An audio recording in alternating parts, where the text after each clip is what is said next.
Are you struggling to format your KDP book description? You don't actually need to know HTML to make it look good.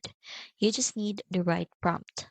In this quick tutorial, I'll show you how to take any plain book description and turn it into a clean, Amazon-ready HTML version using ChatGPT.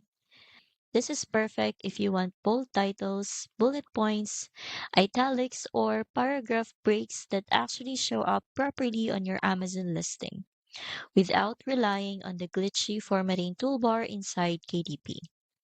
Here's what to do. Open ChatGPT and paste this prompt. Hit enter and you will get a full HTML version you can paste directly into the source view of the KDP description box. This gives you cleaner, more consistent formatting and it looks way better on your final Amazon page.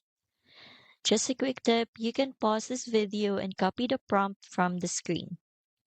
If you are publishing more books and want to save time on covers, interiors, or keyword research, I've linked my favorite tool down below to help you build faster. The tool I'm referring to is called BookBolt. It is an all-in-one platform for designing your covers and interiors, finding good keywords, and researching profitable niches. They even offer a 3-day free trial with no credit card needed, so you can test everything out first.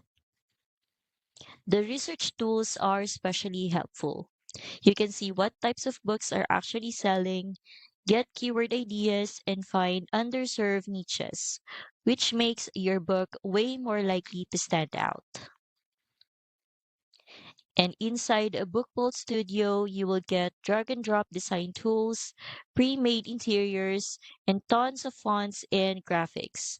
Everything is royalty free and made for publishing.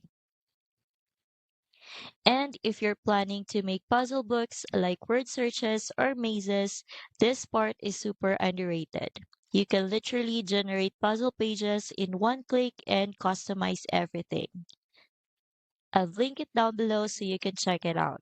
Honestly, BookBolt saves me hours of work, especially when I'm publishing books consistently. So if you're just getting started, it's definitely worth trying.